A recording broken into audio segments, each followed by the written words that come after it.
Hi everyone, and welcome to the Chat and Vibe series with Braith Bramkin today. How are you, Braith? I am wonderful. So excited to be here with your wonderful painting behind you. I know, we love it, we love it. We're here to promote the Vitality Festival, which is coming up. It's a 9-day free online health and wellbeing festival for frontline workers, but also for anybody that needs it. It's not just for the frontline workers, so please feel free to sign up. It's, like I said, 9-day festival. We've got 70 amazing presenters that you'll be exposed to over the series of 9 days, each of them empowering, educating and motivating you to feel better about yourself, to instill healthy habits, to learn to look after yourself, and also to find some optimism and joy in your life. So, Braith, tell us a little bit about who you are and your journey to where you're at the moment. So my day job is the executive director of BNI in Melbourne Central, and BNI is a global referral organisation. So a lot of the people here on coming to this program probably are health workers, and we don't have a lot. They're not necessarily in business for themselves, but some may be, and our members generate referrals for each other. So for people that aren't in business, they kind of can't get their head around that sometimes, but it's all about building relationships with people and helping to find them their ideal customers. So we're all about a system around that, and it's great. And what it has given me is a real ability to see what makes some people successful and other people perhaps a little bit less successful. So that journey I've been involved for 11 years now. I've been in business for many years before that.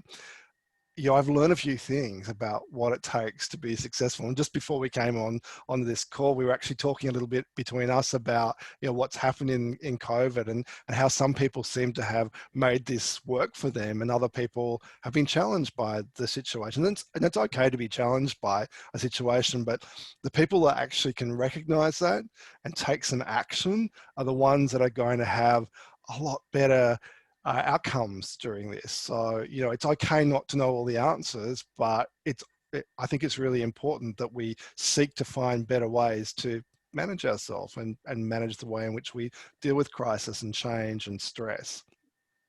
So that sort of brought me to a journey. I had a lot of stress in my business, and I wasn't in a great place, and I had a Bell's palsy, and to recover from that, I did a lot of facial therapy, and through that I learned that the mind actually can't tell the difference between fake smiling and real smiling. And I thought, well, that's really interesting, and there's a science behind that. We don't have time to go into it, but there's science behind that. But I thought, if that's the case for smiling, what about laughter? Can the body tell real laughter from fake laughter? Then I discovered the world of laughter yoga as a result of that. And I loved it. And I'm a very happy person. I like to laugh. A lot of people don't like to laugh. I love to laugh. Why wouldn't you? I mean, it's therapy in of itself. And so I became a laughter yoga coach because I really wanted to share that skill with other people.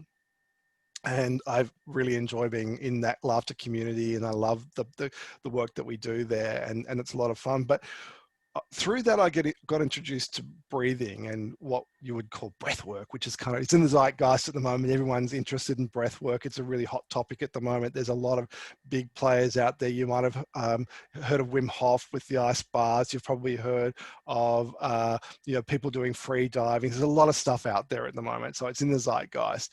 And I became really interested in how can we use what I call conscious breathing in the workplace to actually get us out of our stressful habits and just have ease in our work life. And so that's really where I come from. And I've been trained as a breath coach and I work with a number of people privately on how to just improve their breathing. And that's sort of become a second gig for me, quite by accident. And it's been fascinating.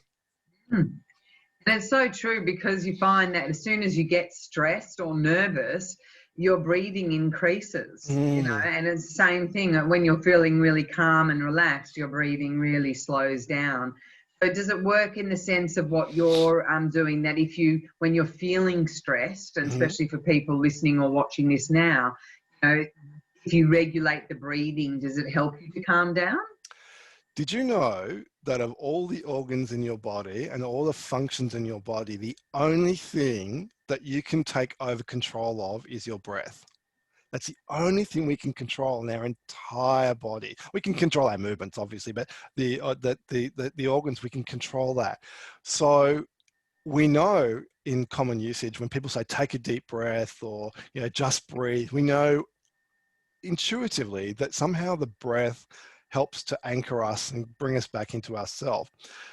But what you see when people are very stressed is they breathe in their upper chest. Mm. And that comes with a whole lot of stuff. So we're not designed to breathe in our upper chest. We're designed to breathe in our stomachs, our bellies. And I know that a lot of people freak out when they're first introduced to this concept, because we have this obsession with the flat stomach, with the tight clothes, with the jeans that, do up with the thing.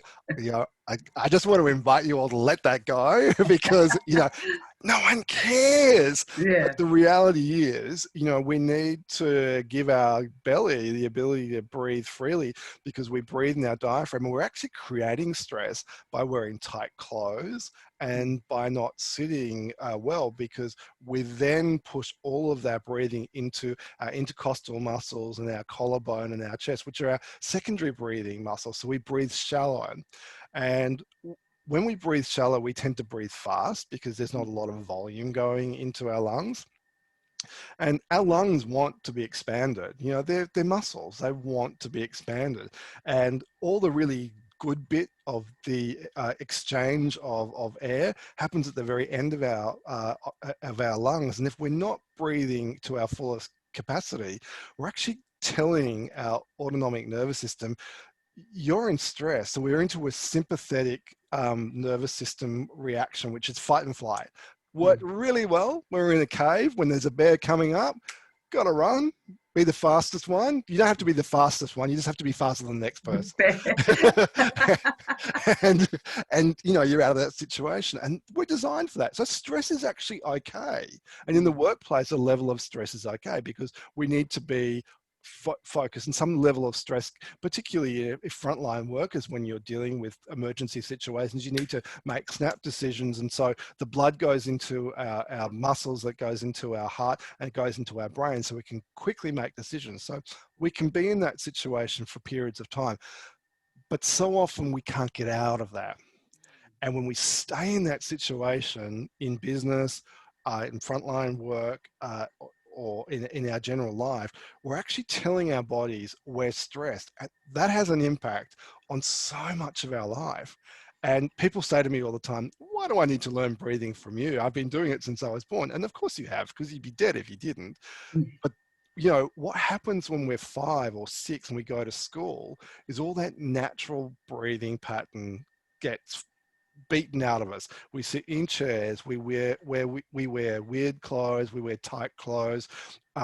It's sad our society says have a flat stomach, and we get taught to hold our stomachs in, and that's actually a really problematic thing for our nervous system, because you're saying you're stressed. It's a stressor. And by the way, people who think they're holding their stomach in all the time and they're actually giving themselves a six pack, it's the opposite. You need to let the muscle loose for it to actually tighten up. So if you breathe diaphragmatically and really expansive, your abs will actually be a lot tighter. If that's your goal, if that's your thing. But if you want the really flat stomach, holding it in all the time ain't going to get you there. Sorry. Amazing. Yeah. There's amazing information there. Thank you.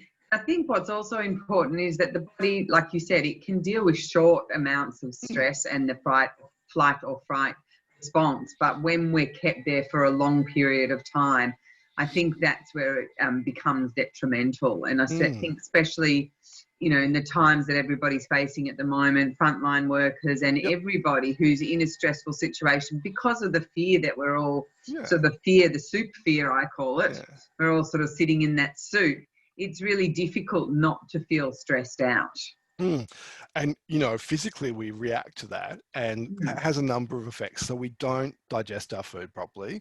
So often people find when they're in these high stress situations and they're not eating a lot, but they're putting a lot of weight on. And that's because we're not putting ourselves into our parasympathetic nervous system.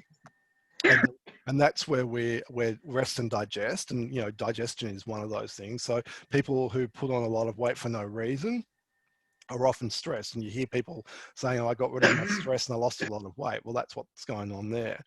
And the other thing, you're choking. We better get you back from the edge. Take a deep breath. And so the other thing that we see is that people don't sleep well, and Mm. when they're very stressed because they're telling their bodies, you know, you need to be fight and flight. They're not resting, so it takes them a long time to go to sleep. Or alternatively, they go to sleep really quickly because they're just wiped out. But then they wake up, you know, 3, 4, 5 hours in, and they just cannot get back to sleep again.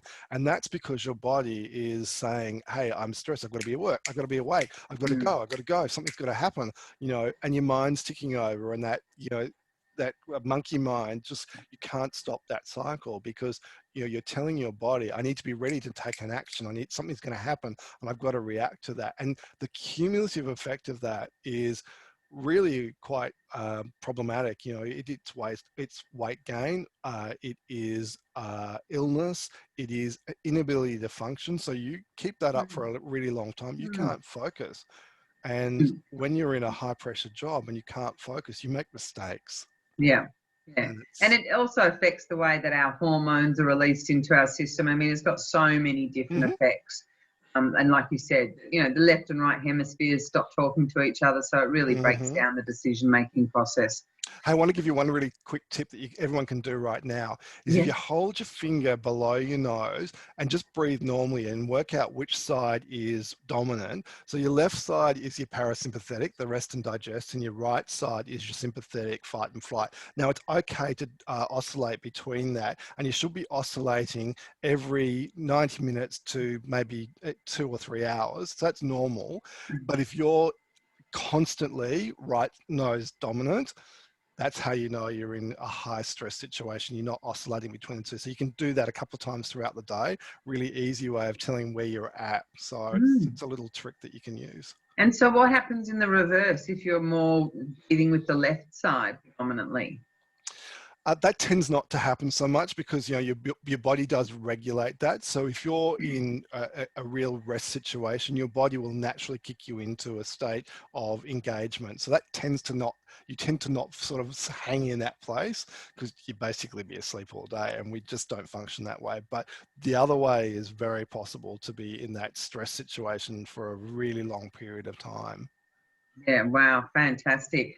And so at the Vitality Festival, which we've Mhm. got coming up, you are doing a workshop on breathing and I, laughter. Tell I us a little bit am. about that.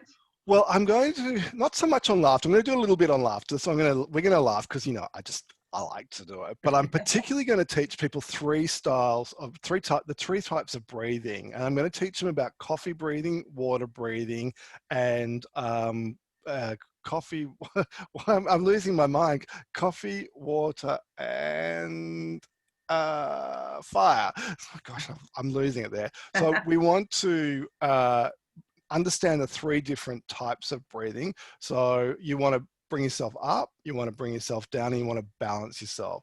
So the three types of breathing give you different tools to use at different times of the day. So coffee is to wake you up, one which you want to use in the morning, and that's when you're sort of feeling sluggish. If you ever feel like you don't want to have a gym workout, that's what you do.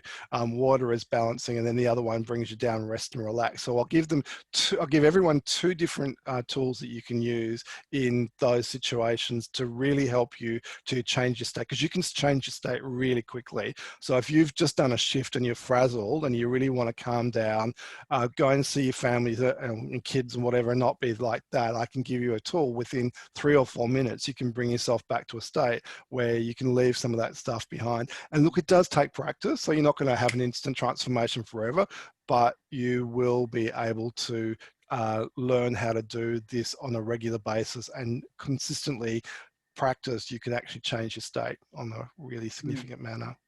I think that's a really important message, that everybody can take control and can change the way that they feel. It's a matter of just being aware of when you've left work and you're not feeling great, and let's say you're going home, you don't want to enter back into the home situation, with your mind being too frazzled. I mean, I know a lot of the hospital staff at the moment, no matter where they are, they have to completely change their clothes. And it's the same thing, really, by practicing also these new habits, people will have a chance to change their mindset as well as their external clothes. Which I think is, that's really powerful for people to, have that ability to change their mindset. And you said 3 minutes. I mean, that's profound. So I'm going to give them a concept called habit stacking. And we don't have time to go into it today, but you probably are aware of habit stacking. So I'm just going to give them a couple of ideas of how they can habit stack with things that they're doing on a regular basis, and just stack on a breathing habit that while you're doing something else. I'm not going to make this hard for anyone. I'm just going to give you really simple, easy to do breathing practices that you can stack on to something else that you're doing at the moment, and just really change where you're at. I help you get up, I'll help you get down, I'll help you flatten it all out. So it'll be really powerful for people that are on the front line, and just some very simple things, because it's not hard, but we don't know, and you don't know what you don't know. Yeah, no, that's great. I always used to tell my students, sitting at the traffic lights, is a really good one. You might have, if you're at a red light, you've got a few minutes to just focus and breathe and become present in the present moment. So, but there's a very important that you use the right tool, because if you're doing an uplifting breath, you can actually spin out. And when you're driving, it's important that you don't do the up, that you're doing the calming or the reduction one. So I'll talk a little bit about that as well. So. Great advice. Thank you so much for being here with us today for this lovely chat.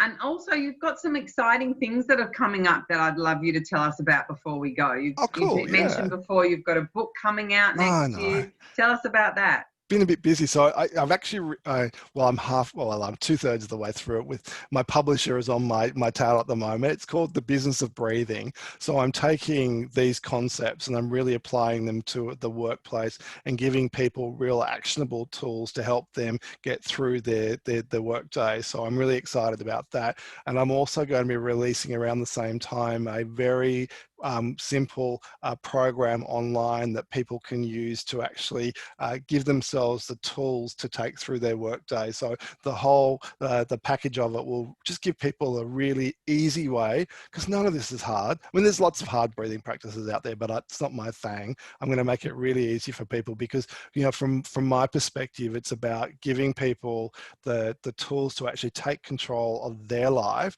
and live their best possible life. And that's, if I can do that to just a few people, then what a great thing. Amazing. Thank you so much for sharing. We look forward to seeing your book, and we look forward to seeing you at the Vitality Festival. Yay! Which is starting on October the 31st. We would love you all to be a part of the festival. If you haven't joined up yet, you'll see below this interview there is a link, and I'll also give you a link that if you would like to find out more information about Braith, you can contact him as well.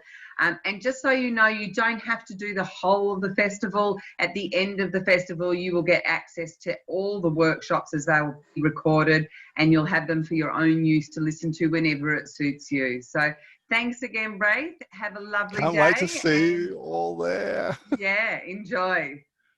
Thank you. Bye. Bye.